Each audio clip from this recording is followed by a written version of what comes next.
জুলাইকে নিয়ে যেন কেউ ব্যবসা বাণিজ্য করতে না পারে, এজন্য আমরা যেটা করছি তালিকা করে ফেলছি, সেটা ইংরেজি, আরবি আর বাংলা 3 ভার্সনে আমরা ওয়েবসাইটে আপলোড করে রাখছি, যেন কেউ আবার বলতে পারে না। দেখছেন না আপনারা জুলাইয়ের পরে প্রথমে বলছে 800 অধিক তাদের শহীদ, একজন বলে 150 শহীদ, বলে সহস্রাধিক শহীদ।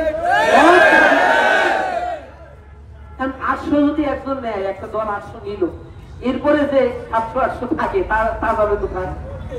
বাদ বাটোয়ারা করার পরে দেখি যে শহীদের সংখ্যা 300-3000 ক্রস করে যায়, অথচ লিগাল তালিকা কিন্তু 900 এখন পর্যন্ত কারো কাছে নাই। লিগাল তালিকা নাই, মুখ থেকে বের করে ফেলছে যে এত এত শহীদ আমাদের। আমরা বলছি শহীদের কখনো কোনো রং হয় না, শহীদের কোনো দল হয় না, শহীদের কোনো শ্রেণী হয় না। এই শ্রেণী বৈষম্য করে একটা বিভাজনের রাজনীতি দীর্ঘ সময় ধরে এই বাংলাদেশে করে একটা দল দেশ থেকে পালাতে বাধ্য হচ্ছে। কারণ শহীদের রং, বর্ণ, সেক্টর দিয়ে ছোট্ট বাচ্চা জানালায় দাঁড়িয়ে তার বাবার পাশ থেকে দেখছিল যে কি হচ্ছে, সেই ছোট্ট বাচ্চাকে যখন স্নাইপারের আঘাতে হত্যা করা হয়, সে কোন দলের, তাকে কে দেখে? রাস্তায় দাঁড়িয়ে যে দিন মজুর, কুলি মজুর, সে যখন রাস্তায় বিপ্লবী আন্দোলনে সামিল হয়েছে, সে কোন বিসিএস পরীক্ষায় অংশগ্রহণ করার জন্য রাস্তায় দাঁড়িয়ে, তাকে কে অংশগ্রহণ, মানে তাকে কে শহীদের তালিকায় নিয়ে আসে? এই জাতীয় ব্যবসা বন্ধ করার জন্য আমরা বলছি সকল শহীদকে আমরা ওট করি। শহীদের কোন ভিন্নতা, শহীদের চেহারার মধ্যে কোনো ভিন্নতা আমরা দেখতে পাই। আমরা সকল শহীদের বাড়িতে যাই, সকল শহীদকে আমরা ধারণ করি, আহতদের চিকিৎসার জন্য আমাদের সাধ্য অনুযায়ী যতটুকু পারছি আমরা করার চেষ্টা করি। এরপরে জুলাইকে ধারণ করার জন্য সবচেয়ে বড় জুলাইয়ের এক্সিবিশন ইসলামী ছাত্র শিবির করছে। এরপরে সোহরাওয়ার্দী উদ্যানে সেখানে 4 দিন ব্যাপী কালচারাল ফেস্ট করে জুলাইকে মানুষের সামনে, জাতির সামনে নতুন উদ্যমে আবার উপস্থাপন করার জন্য ছাত্র শিবির কাজ করে।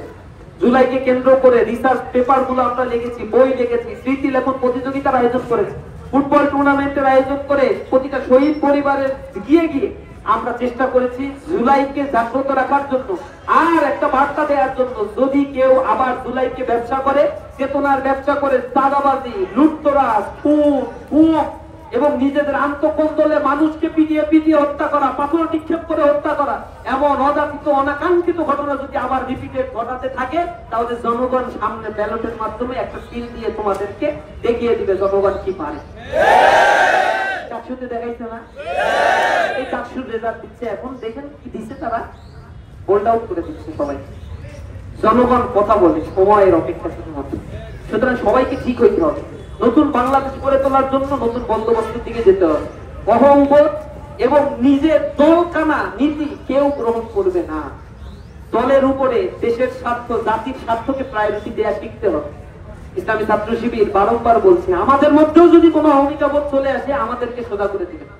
ওমর ইবনে আব্দুল আজিজ যখন ক্ষমতায় আসে, তিনি খলিফাতুল মুসলিমিন হওয়ার পরে তার ঐতিহাসিক বক্তব্যে তিনি বলেছিলেন, فإن رأيتموني على حق فأطيعوني وإن رأيتموني على باطل فسددون। যদি তোমরা আমাকে সৎ পথে দেখো, আমার ইত্তেবা করো, যদি তোমরা দেখো আমি বক্র পথে চলে গিয়েছি, ফাসাদদিদুনি, আমাকে এরকম সোজা করে দিবা তোমরা।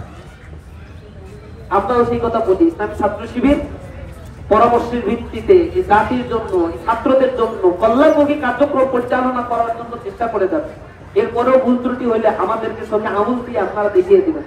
আমরা কাউকে আমাদের প্রতিপক্ষ মনে করি না, সবাইকে আমরা আমাদের প্রতিযোগী মনে করি, এবং ভালো কাজের ক্ষেত্রে আমরা প্রতিযোগিতা করতে আগ্রহী। আপনি একটা ভালো কাজ করবেন, আমি আমার সাধ্য অনুযায়ী 10টা ভালো কাজ করব। এই ভালো কাজের মধ্যে প্রতিযোগিতা হলে মানুষ সেখানে কল্যাণ খুঁজে পায়, রাষ্ট্র সেখানে এগিয়ে যায়। কিন্তু একজনকে পিছিয়ে নেওয়ার জন্য আরো 10 জন পিছন দিক থেকে টান দিয়ে অরাজক পরিস্থিতি সৃষ্টি করে, কেওয়াস সৃষ্টি করলে জনগণ আতঙ্কগ্রস্ত হয়ে পড়ে এবং মানুষ এই নেতৃত্বের উপর থেকে আস্থা হারিয়ে ফেলে। আমরা চাই এই আস্থাহীনতা আমাদের কাছ থেকে দূর হোক, নতুন বাংলাদেশের নতুন বন্দোবস্ত আমরা সবাই মিলে গড়ে তুলি। জুলাইকে আমরা ধারণ করি, যেভাবে স্বৈরাচারের বিরুদ্ধে, যেভাবে ফ্যাসিবাদের বিরুদ্ধে আপামর জনতা নেমে এসেছিল, এমন কোন ফ্যাসিজম যেন আমরা আমাদের দ্বারা আর কখনো আমরা কায়েম না করি। আমরা আমাদের এই আয়োজনের মধ্য দিয়ে এই বার্তাগুলো মানুষের কাছে দিতে চাই। আজকের এই আয়োজন যারা করেছে, যারা অংশগ্রহণ করেছেন, যারা এখানে উপস্থিত রয়েছেন, সকলকে আমার অন্তরের অন্তঃস্থল থেকে ধন্যবাদ জানাই। আমরা চাই বাংলাদেশ ভেদাভেদহীন, ঐক্যবদ্ধ, সম্পৃক্ত, সুখী একটি বাংলাদেশ গড়ে তোলার জন্য তরুণ প্রজন্ম এগিয়ে আসবে। নীতি, নৈতিকতা, আদর্শের মেলবন্ধনে এই সমাজ ব্যবস্থাকে আমরা গড়ে তুলব, তাহলে আমাদের এই দেশটা এগিয়ে যাবে, অর্থনৈতিকভাবে সমৃদ্ধির দিকে আগাবে।